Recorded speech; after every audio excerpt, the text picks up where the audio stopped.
Hello बच्चा लोग, electrochemistry वाले चैप्टर में आज हम लोग बात करने वाले हैं इलेक्ट्रोलिटिक कंडक्टेंस की। तो कंडक्टेंस शुरू करने से पहले एक बेसिक चीज आपको बता दूं कि ऐसे सब्सटेंस जिनके थ्रू करंट पास होती है दे आर कंडक्टर। ये कॉन्सेप्ट तो क्लियर है, बहुत छोटी क्लास में पढ़ाया जाता है।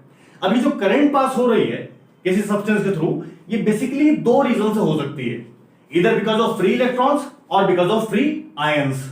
तो अगर कहीं पे, ये ध्यान से समझना, अगर कहीं पे किसी सब्सटेंस में फ्री इलेक्ट्रॉन की वजह से करंट पास हो रही, तो फ्री इलेक्ट्रॉन कहां मिलता है? मेटल्स के पास, ठीक है। तो हम उसको बोलते हैं मेटेलिक कंडक्टेंस, ठीक है। बात क्लियर है? फ्री इलेक्ट्रॉन की वजह से जो कंडक्टेंस है वो मेटेलिक कंडक्टेंस है। और अगर आप फ्री आयन की वजह से करंट कैरी करा रहे हैं, कंडक्टेंस करा रहे हैं, तो फ्री आयन कहां मिलेगा? इलेक्ट्रोलाइट के पास। तो फ्री आयन की वजह से जो कंडक्टेंस है दैट इज इलेक्ट्रोलिटिक कंडक्टेंस। तो आज हम बात करने वाले हैं इलेक्ट्रोकेमिस्ट्री वाले चैप्टर में इलेक्ट्रोलिटिक कंडक्टेंस की। और कोई भी ऐसा सॉल्यूशन इलेक्ट्रोलाइट का जहां आयन अवेलेबल है, जो करंट कैरी कर रहा है, वो मेटेलिक कंडक्टेंस वाले रूल फॉलो करता है। मेरे कहने का मतलब यह है कि अगर आप उस पर ओम्स लॉ लगाएंगे तो वहां भी एप्लीकेबल है, ठीक है। अब मेरा पॉइंट ध्यान से समझिए।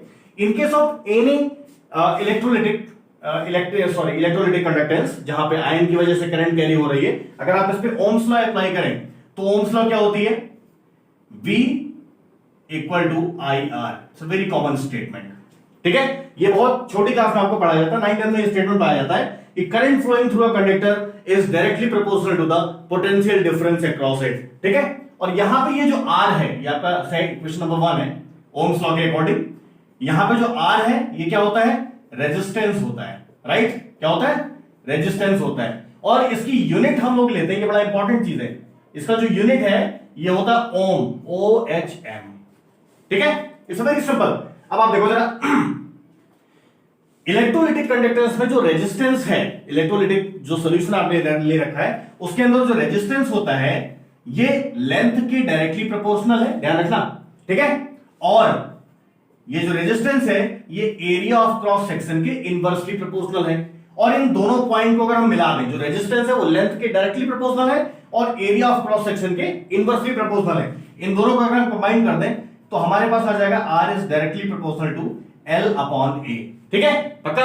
अब ये साइन ऑफ प्रोपोर्शनलिटी अगर आप हटा दें तो एक स्टेटमेंट यहां पे आपको मिल जाएगा, R is rho into L by A। ये जो L बाई A का फैक्टर है, ये ध्यान से देखना, इसको हम लोग बोलते हैं सेल कांस्टेंट। क्या बोलते हैं?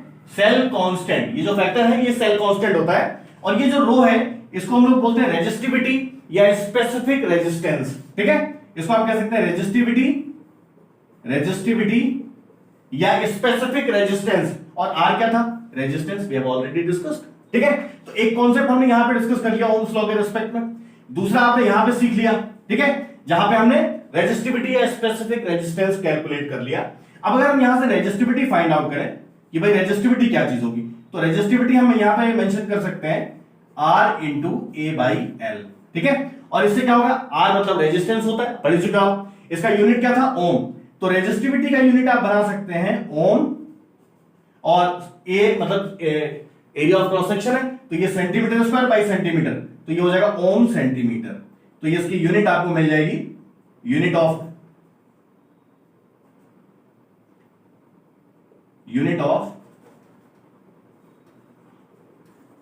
रेजिस्टिविटी, ये आपको मिल गई, ठीक है। ओम सेंटीमीटर, बिल्कुल सिंपल है, कोई रटने वाली चीज नहीं है।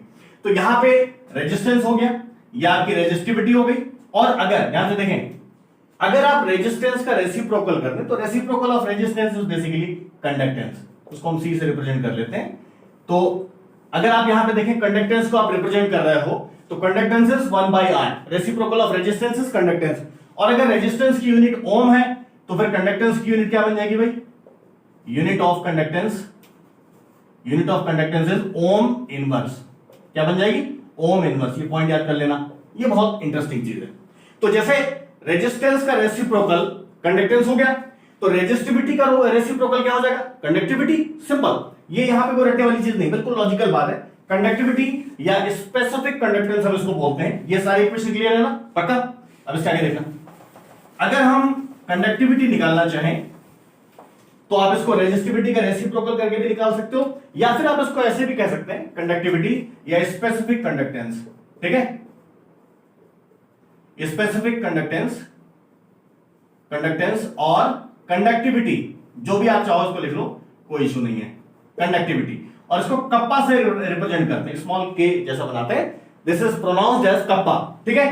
तो अगर आपको स्पेसिफिक कंडक्टेंस या कंडक्टिविटी को डिफाइन करना है, then how will you define it? बड़ी सिंपल सी डेफिनेशन है, उसको आराम से आप समझ सकते हैं। आप एज्यूम करिए कि आपके पास कोई ऐसी सेल है, इलेक्ट्रोकेमिकल सेल, जिसमें इलेक्ट्रोड के बीच का जो डिस्टेंस है वो 1 सेंटीमीटर का है और इलेक्ट्रोड का area of cross section 1 centimetre square का है। अब मेरी बात ध्यान से समझना, स्पेसिफिक कंडक्टेंस और conductivity, this can be defined as, अगर आप स्पेसिफिक कंडक्टेंस डिफाइन कर रहे हैं तो this can be defined as the conductivity या conductance of a solution which has a distance of 1 centimetre and having the area of cross section 1 centimetre square. तो ये इसकी डेफिनेशन, आप इसको बना सकते हैं। और अगर आप इसको मैथमेटिकली कैलकुलेट करें तो कंडक्टिविटी या स्पेसिफिक कंडक्टेंस ये बन जाएगा kappa equal to reciprocal of resistivity, ठीक है। रेजिस्टिविटी हम लोगों ने अभी कैलकुलेट किया थोड़ी देर पहले, तो ये हम इसको ऐसे ले सकते हैं, और kappa equal to this will be 1/r, अगर आप इसका रेसिप्रोकल कर दें, इनटू L/A, ठीक है।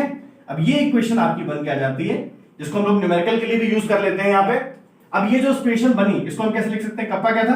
कंडक्टिविटी या स्पेसिफिक कंडक्टेंस, कंडक्टिविटी या specific conductance, this will be equal to one by resistance, one by resistance into L/A का जो फैक्टर है, ये मैंने भी आपको बताया था, this is equal to the cell constant. ये किसके बराबर होता है? Cell constant. तो ये आपको इक्वेशन जरूर याद रखना है कि स्पेसिफिक कंडक्टेंस या कंडक्टिविटी और सेल कांस्टेंट का रिलेशन क्या होता है। ये इसमें क्वेश्चंस बहुत पूछे जाते हैं एग्जामिनेशन में, अभी मैं इसका न्यूमेरिकल भी डिस्कस करके आपको दिखाऊंगा। तो ये चार चीजें जो मैंने भी आपको बताई कि रेजिस्टेंस क्या है, कंडक्टेंस क्या है, रेजिस्टिविटी क्या है और स्पेसिफिक कंडक्टेंस या कंडक्टिविटी क्या है, ये चार पॉइंट आपने इसको ध्यान से समझ लिया, ठीक है।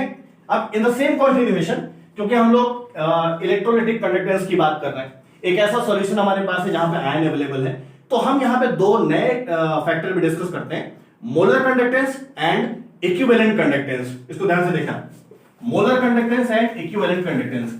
आप इमेजिन करिए आपके पास एक इलेक्ट्रोलाइटिक सॉल्यूशन है, एक ऐसा इलेक्ट्रोलाइटिक सॉल्यूशन जिसमें आपने इलेक्ट्रोलाइट का 1 मोल उसके अंदर डिसॉल्व कर रखा है। 1 मोल तो समझते हो ना, मोल कॉन्सेप्ट पढ़ा हुआ है। तो सबसे पहले हम यहां बात करने वाले हैं मोलर कंडक्टेंस की।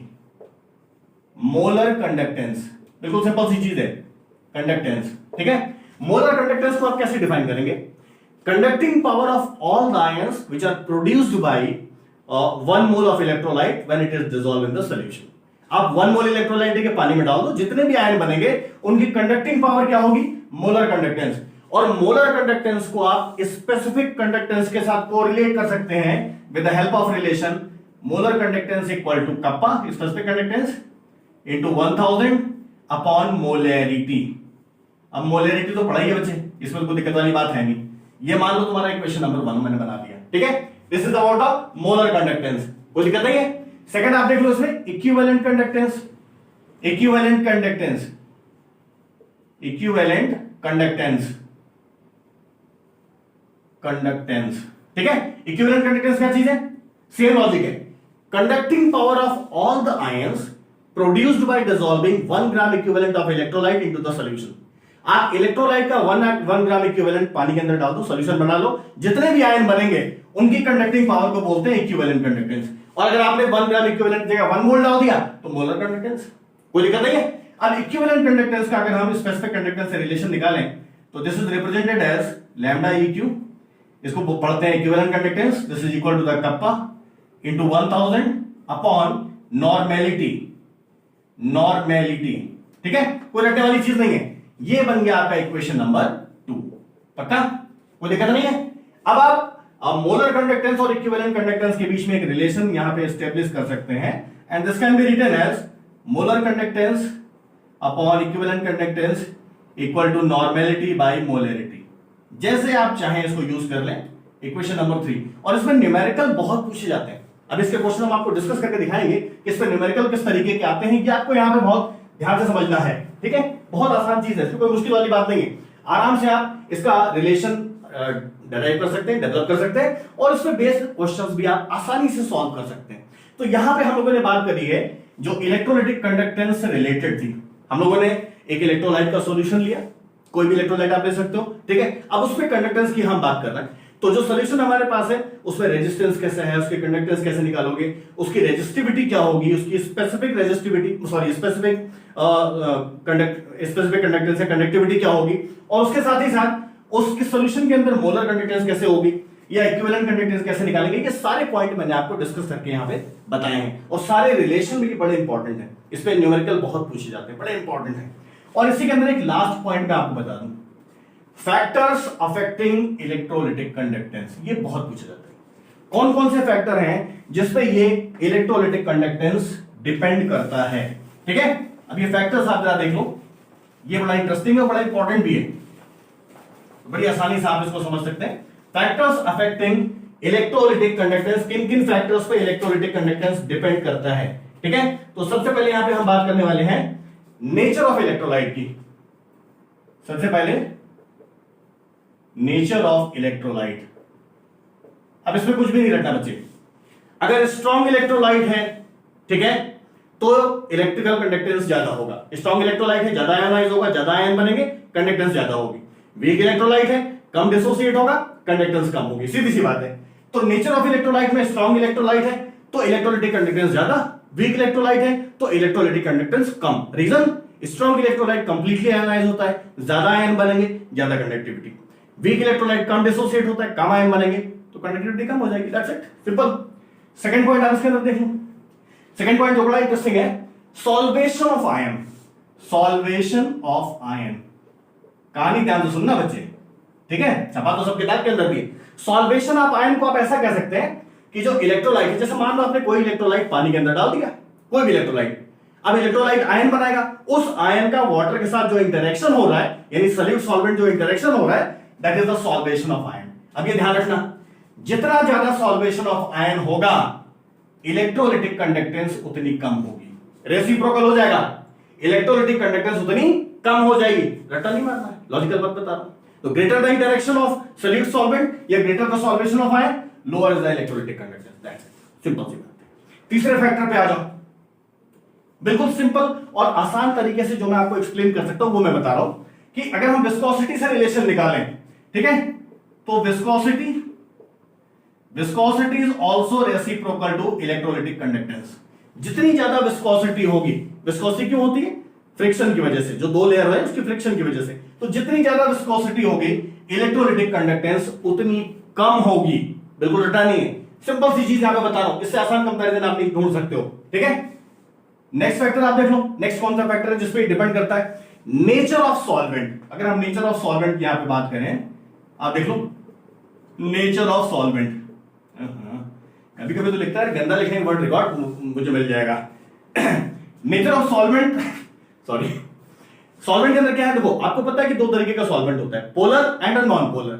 अब इलेक्ट्रोलाइट है, आयन बना रहा है, तो ऑब्वियसली पोलर ही होगा वो। तो अगर आपके पास इलेक्ट्रोलाइट आपने पोलर सॉल्वेंट में मिला है, वो ज्यादा डिसोसिएट होगा, ज्यादा आयन बनेंगे, कंडक्टिविटी बढ़ जाएगी। यानी कि जो पोलर सॉल्वेंट है, आप समझिए, अगर पोलर सॉल्वेंट है, ठीक है, तो कंडक्टिविटी राइज करेगा, इंक्रीज करेगा, और नॉन पोलर सॉल्वेंट है आपके पास कोई, तो कंडक्टिविटी लो कर देगा या कम कर देगा, ऐसे मान लो, ठीक है। तो इलेक्ट्रोलिटिक कंडक्टेंस पोलर सॉल्वेंट में बढ़ेगा और नॉन पोलर में कम हो जाएगा।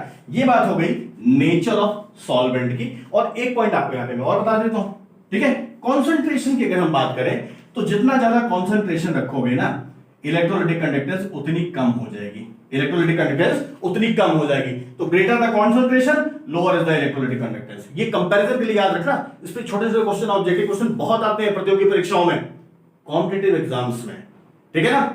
अंग्रेजी हिंदी दोनों क्लियर रखो। और एक लास्ट पॉइंट तुम्हें और बता देता हूं, जिस फैक्टर पे इलेक्ट्रोलिटिक कंडक्टेंस डिपेंड करती है, and that is the temperature, ठीक है, it's very important, temperature. Temperature is directly proportional to electrolytic conductance. Reason क्या है कि टेम्परेचर जब हम बढ़ाते हैं ना, तो अगर मान लो कोई कम भी डिसोसिएट हो रहा है तो ज्यादा डिसोसिएट हो जाता है, अगर सॉलिड सॉल्वेंट का इंटरेक्शन है, सॉल्वेशन भी हो रहा है, तो वो भी अलग हो जाता है, मतलब फ्री आयंस ज्यादा बनने की चांसेस होते हैं टेम्परेचर बढ़ाने पे। इसलिए जब आप टेम्परेचर बढ़ाओगे तो इलेक्ट्रोलिटिक कंडक्टेंस बढ़ जाएगा। तो this was a discussion regarding the electrolytic conductance, and इसके जितने भी इंपॉर्टेंट पॉइंट थे वो मैंने सारे आपको बता दिए। फॉर्मूले याद रखना जो तीन मैंने आपको बता रखे हैं, स्पेसिफिक कंडक्टेंस कैसे निकालोगे, मोलर कंडक्टेंस कैसे निकालोगे, इक्विवेलेंट कंडक्टेंस कैसे निकालोगे, तीनों का रिलेशन आपस में क्या है, ठीक है। और एक पॉइंट यहां पे आप और यहां पे जल्दी से देख लो कि मोलर कंडक्टेंस और इक्विवेलेंट कंडक्टेंस मैंने रब कर दिया है। मोलर कंडक्टेंस लैम्डा एम, ये मोलर कंडक्टेंस है। मोलर कंडक्टेंस की यूनिट क्या होगी, यूनिट बहुत पूछी जाती है एग्जाम में, ये स्किप हो गया था पार्ट, तो ये मैं ऐड कर दे रहा हूं। मोलर कंडक्टेंस की यूनिट हम लोग आराम से निकाल सकते हैं, ohm inverse centimetre square mole inverse, बिल्कुल सिंपल सी चीज है, याद कर लो, कोई दिक्कत वाली बात नहीं है। मोलर कंडक्टेंस की जो यूनिट है ohm inverse centimetre square mole inverse, और अगर यहां पे इक्विवेलेंट कंडक्टेंस का आप यूनिट लोगे तो this will B ohm inverse centimetre square, यहां पे ग्राम इक्विवेलेंट इनवर्स, ठीक है, कोई रटना नहीं है, आसान चीज है, पक्का, कोई दिक्कत नहीं है। तो ये जितने भी इसके इंपॉर्टेंट पार्ट थे ये मैंने सारे यहां पे डिस्कस कर लिए हैं। अगर कहीं कोई कंफ्यूजन लगता है सारे फॉर्मूले ध्यान से देख लेंगे फिर से, ठीक है ना, पूरी वीडियो आराम से देखना, कहीं कोई दिक्कत लगे तो मुझे टेक्स्ट कर देना। And I hope maximum numerical आपके लग जाएंगे। नेक्स्ट सेगमेंट में हम इस पे बेस्ड न्यूमेरिकल डिस्कस करके आपको दिखाएंगे इसके क्वेश्चन कैसे सॉल्व करने हैं आपको, ठीक है, पक्का, थैंक यू।